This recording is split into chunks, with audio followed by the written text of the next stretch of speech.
Halo, kembali dengan saya Iwan Lee.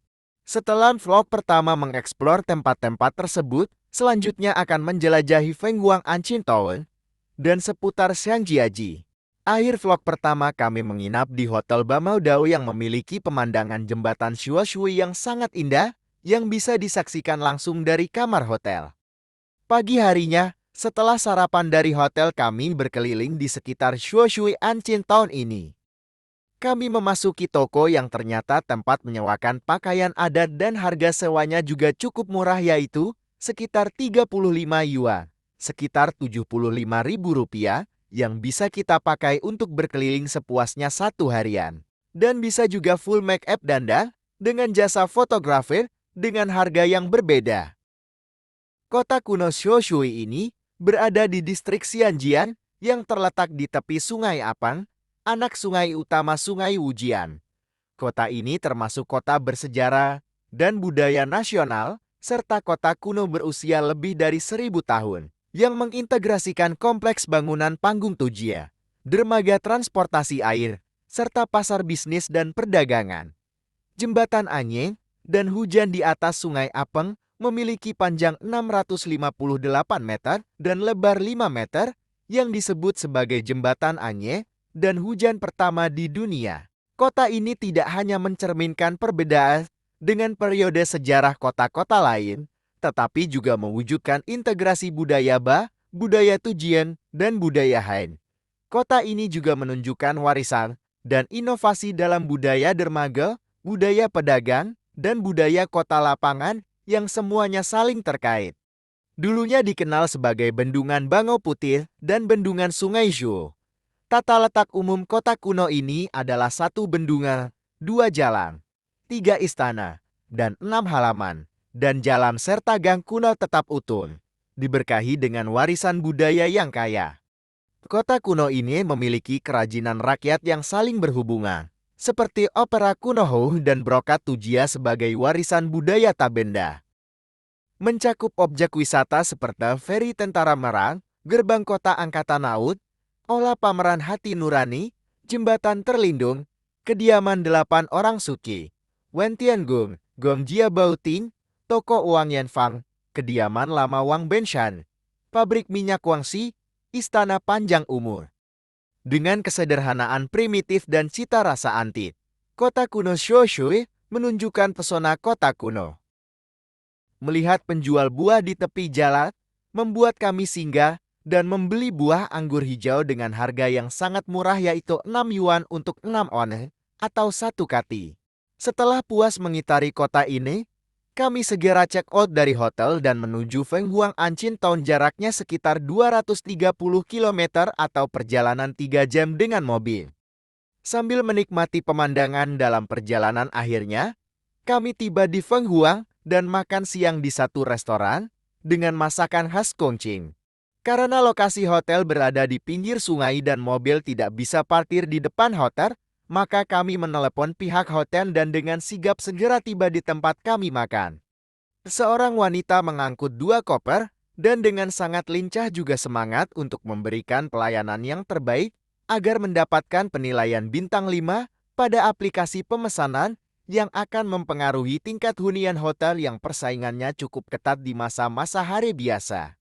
Setelah check-in dan istirahat sebentar juga melakukan persiapan, sore ini yang hujan gerimis tak membuat kami gentar untuk mengelilingi kota kuno Fenghuang ini hingga malam hari.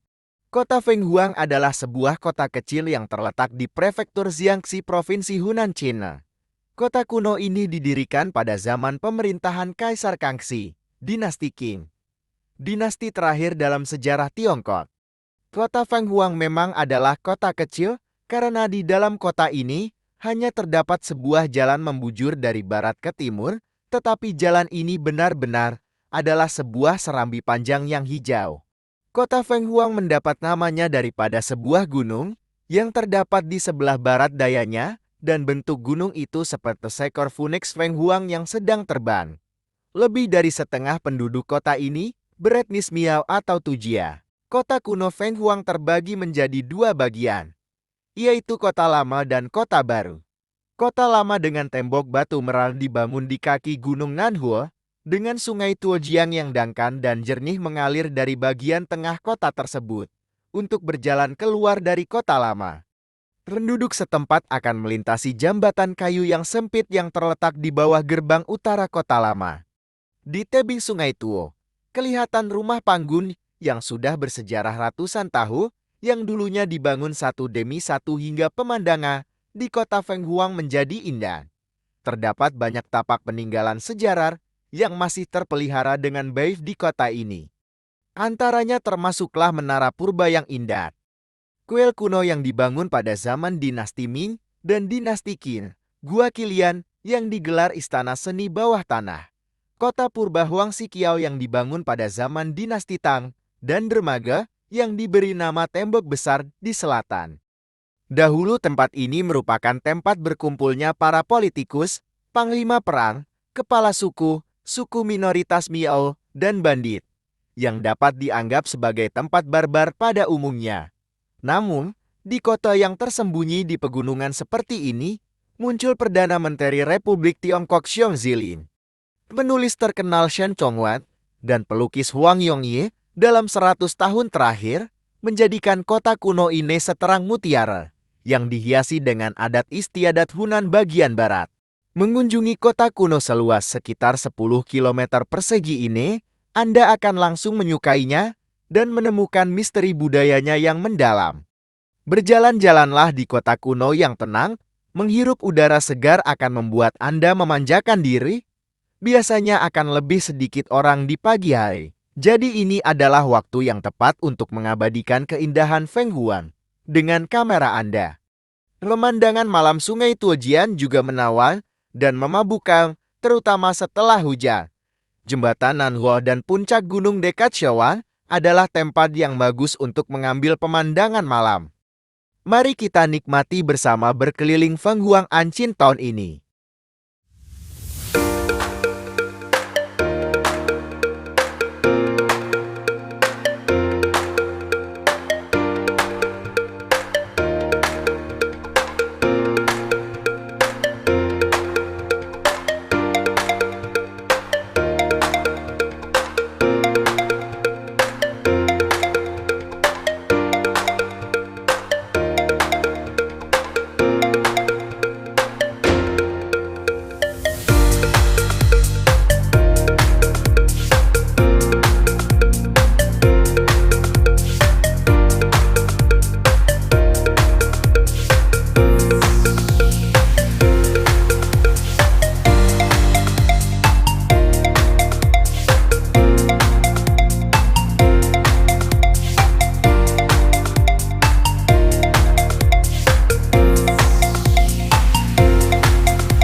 Akhirnya ibu saya terpikat untuk memakai pakaian adat Tujia dan Miao ini sambil berkeliling dan foto-foto. Harga sewa pakaian sepertinya hampir sama di semua tempat yang banyak di sepanjang jalan. Dengan harga 60 yuan sudah termasuk sedikit make-up dan uang jaminan 200 yuan yang akan dikembalikan setelah kita mengembalikan pakaian yang kita sewa. Kami berkeliling dan berfoto sepuasnya di sekitar area yang cukup banyak orang lalu lalang karena sekitar wilayah ini merupakan wilayah yang paling ramai untuk orang-orang berfoto dengan latar belakang jembatan dan menara. Paginya setelah sarapan dari hotel kami dudukan santai di teras hotel yang menghadap sungai sambil menikmati teh hangat. Kami masih punya waktu sebentar untuk mengelilingi suasana Feng Huang di pagi hari dengan sinar matahari yang cerah sebelum kami check out. Untuk pindah hotel masih di Feng Huang, namun bukan di pinggir sungainya tetapi di kotanya. Ini adalah pemandangan pagi di sekitar hotel kami menginap yang jaraknya cukup jauh sekitar 800 meter dari pusat keramaian di sungai, agar kami bisa mendapatkan suasana yang lebih tenang dan tidak berdesakan dengan orang-orang di wilayah ramai tersebut. Setelah puas menikmati suasana pagi hari di Feng Huang ini, kami bersiap-siap untuk check out dan bertanya kepada pihak hotel bagaimana caranya untuk pergi ke hotel yang akan kami tuju.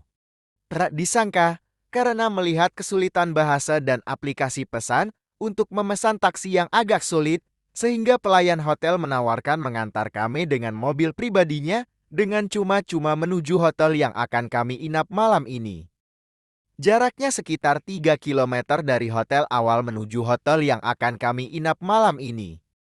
Hotel Grand Phoenix ini ternyata sangat luas, seperti tidak sebanding dengan harga sekitar 500.000 yang kami bayar dengan semua fasilitas ini. Ruangan yang luas, kasur yang besar, kamar mandi yang besar, kursi santai, meja kerja dan jendela kaca yang bisa memancarkan cahaya ke dalam ruangan. Walaupun bukan hotel baru tentu ini masih cukup layak. Setelah check-in kami berencana untuk membeli tiket bus.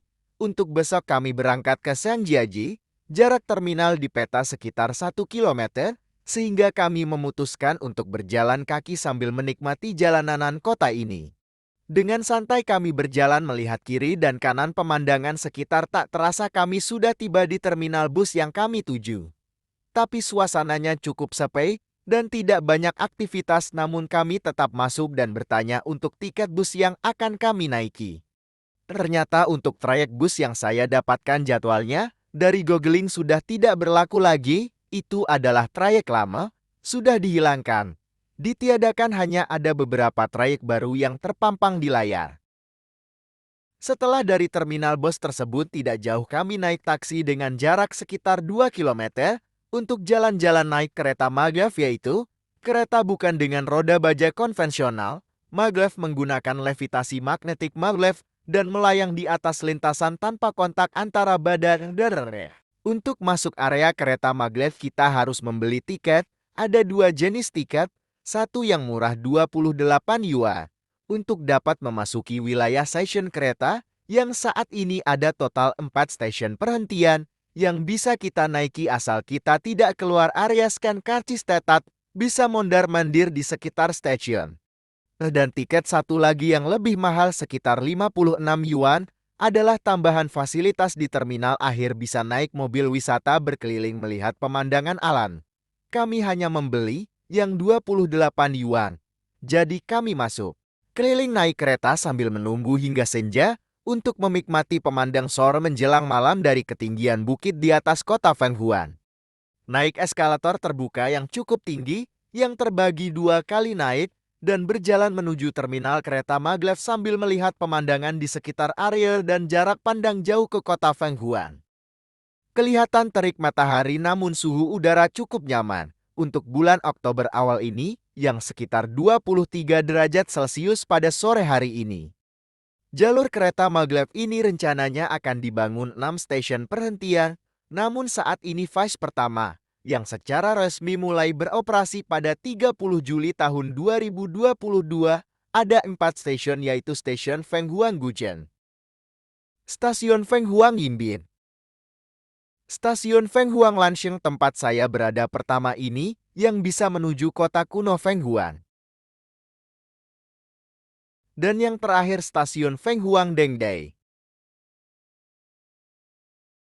Inilah penampakan jalur atau rel keretanya yang tanpa besi baja, melainkan memakai sistem melayang di atas rel kereta, yaitu yang dinamakan sistem maglev. Kami merasa salah beli tiket, sehingga berusaha untuk upgrade tiket dari yang murah mau diganti dengan yang mahal, karena kami punya waktu yang cukup banyak, sehingga kami disarankan petugas untuk kembali ke tempat awal beli tiket untuk menanyakan apakah bisa dirubah untuk tiket yang bisa sekalian jalan-jalan memakai mobil wisata di stasiun akhir. Namun setelah kami tiba di tempat awal beli tiket, petugasnya berkata sudah tidak bisa lagi diganti, harus beli baru. Jadi kami kembali dan berkeliling naik kereta dan di sekitar stasiun. Kami keliling naik kereta singgah ke setiap stasiun yang ada sambil melihat-lihat ruangan setiap stasiun. Ternyata untuk ke stasiun Guchun cukup jauh, bisa memakan waktu sekitar 15 menit sekali jalan. Namun untunglah ketika kami kembali masih dalam keadaan senja yang sudah mau mulai gelap, sehingga kami masih tetap bisa menikmati pemandangan langit yang memancarkan cahaya kuning sambil memainkan wahana permainan yang tersedia di luar area atau di lapangan area stasiun. Mari kita nikmati bersama sunset di kota Fenghuang dari ketinggian. Di atas bukit, area stasiun kereta maglev.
Ya, setelah menikmati malam kota Fenghuang dari atas bukit, paginya kami bersiap-siap angkat koper menuju lobi yang sangat luas.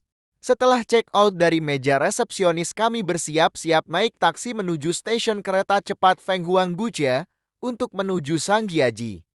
Stasiun kereta di kota Fenghuang ini termasuk masih cukup baru, yaitu mulai dibuka tanggal 6 Desember tahun 2021 dan melayani rute dari Changsha, Sangjiaji, Furongcheng, Huaihua, Jishou untuk perjalanan sekitar 1-2 jam saja, bahkan rutenya bisa nyambung dari Guangzhou, Shenzhen, Hangzhou, Shanghai, Beijing, Wuhan, dan lain-lain. Bagian dalam stasiun ini juga sangat luas dan bersih dengan tempat menunggu yang sangat nyaman. Tersedia toilet, kursi pijat berbayar, area charger untuk isi daya HP, dan ada juga minimarket kecil yang menyediakan minuman dan makanan kecil juga oleh-oleh.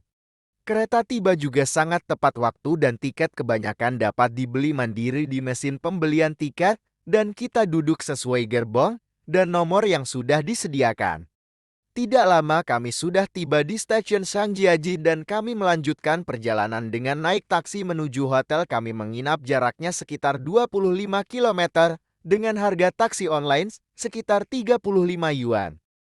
Ternyata hotel tempat kami menginap alamatnya cukup sulit ditemukan, sehingga kami turun di sekitar area hotel dan dibantu oleh penjual roti yang menelepon pihak hotel untuk menjemput kami di tokonya.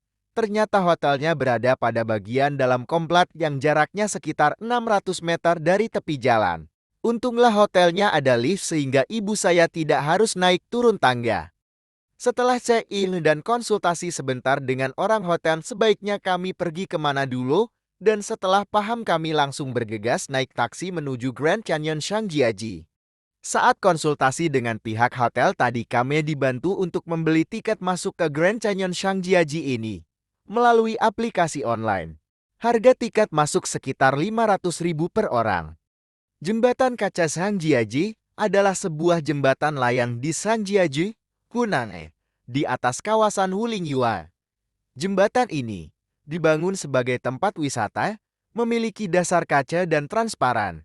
Saat dibuka, jembatan ini merupakan jembatan dengan dasar kaca terpanjang dan tertinggi di dunia. Yang dibuka untuk umum pada tanggal 20 Agustus tahun 2016. Jembatan tersebut memiliki panjang total 430 meter dan lebar 6 meter dan digantung sekitar 300 meter di atas tanah. Jembatan ini membentang di ngarai di antara dua tebing gunung di Taman Hutan Nasional Shangjiaji di barat laut Provinsi Hunan. Jembatan ini dirancang untuk menampung hingga 800 pengunjung sekaligus. Untuk membangun jembatan, para insinyur mendirikan 4 pilar penyangga di tepi dinding ngarai. Jembatan ini terbuat dari rangka logam dengan lebih dari 120 panel kaca. Setiap panel ini berlapis 3 dan merupakan lempengan kaca temper setebal 5,1 cm. Pada 3 ayunan panjang yang terpasang di bagian bawah jembatan. Ada juga fasilitas untuk melakukan lompat bumi setinggi 285 meter yang dianggap sebagai lompat bumi tertinggi di dunia. Menurut Komite Manajemen Jembatan, jembatan ini telah memecahkan 10 rekor dunia yang mencakup desain dan konstruksinya. Rekor sebagai jembatan kaca terpanjang kini dipegang oleh jembatan kaca di kawasan pemandangan Hongyago, Hebei. Pada tanggal 2 September tahun 2016, hanya 13 hari setelah jembatan dibuka, pihak berwenang mengeluarkan pemberitahuan yang mengatakan bahwa mereka akan menutup jembatan karena lalu lintas pengunjung yang sangat padat. Jembatan tersebut yang dirancang untuk menampung 800 orang pada satu waktu dan diperkirakan akan dikunjungi oleh sekitar 8.000 orang per hari, dilaporkan telah menarik lebih dari 80.000 pengunjung per hari. Pihak berwenang mengatakan bahwa pemerintah memutuskan untuk menangguhkan operasi karena urgensi untuk meningkatkan dan memperbarui objek wisata tersebut, termasuk tempat parkir mobil, sistem pemesanan tiket, dan layanan pelanggan. Jembatan tersebut dibuka kembali pada tanggal 30 September tahun 2016. Banyak sekali petugas yang mondar-mandir untuk memperhatikan tingkah laku pengunjung yang bila berlebihan akan ditegur. Namun bila hanya tidur-tiduran di kaca tidak masalah, tetap diperbolehkan. Dalam perhatian saya, kebanyakan grup tour akan masuk dari jembatan kaca ini dan kembali juga melalui jembatan kaca ini juga.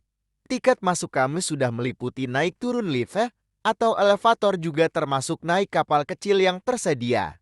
Namun, karena ketidaktahuan, kami terus berjalan dan menyusuri bagian bawah dan terus berjalan mengikuti jalanan yang ternyata makin dalam menyusuri wilayah hutan Wulingyuan ini. Karena sudah kadung, kami tetap berjalan hingga akhir, yang tentunya ada juga orang lain yang berjalan hingga akhir, tetapi kami keluar hingga hari sudah hampir gelap. Mari perhatikan dan ikuti perjalanan kami selanjutnya menyusuri jalanan hutan Wulingyuan ini.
ternyata kami masih bisa menemukan kedai minuman dalam menyusuri hutan ini. Namun sayang tokonya sudah bersiap-siap tutup dan semua peralatan sudah dibersihkan, tinggal menutup pintu saja dan pekerjanya juga sudah bergegas mau pulang kerja menuju tempat kapal terakhir yang akan membawa kami keluar dari wilayah hutan tersebut. Untunglah setelah berjalan cukup jauh dan walaupun ditemani dengan pemandangan alam yang indah, namun dengan hari yang sudah mulai gelap membuat kami menjadi cukup was-was juga. Pemandangan sore menjelang malam ini sungguh indah.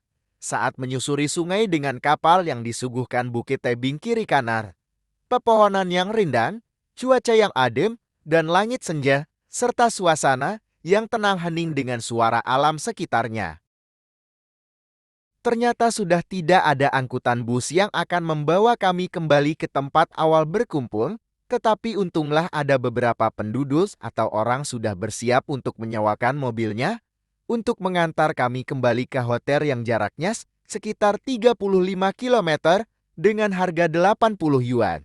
Dan kami sangat bersyukur dan berterima kasih karena selalu dikasihani oleh Yang Maha Kuasa hingga kami bisa selamat dan selalu menemukan jalan pulang yang disediakan. Terima kasih kepada Sang Pencipta langit dan bumi untuk semuanya.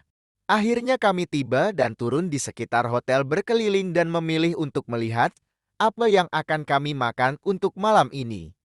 Terima kasih sudah menonton, dan bila ada pertanyaan atau saran bisa ditulis di kolom komentar. Sampai jumpa episode berikutnya.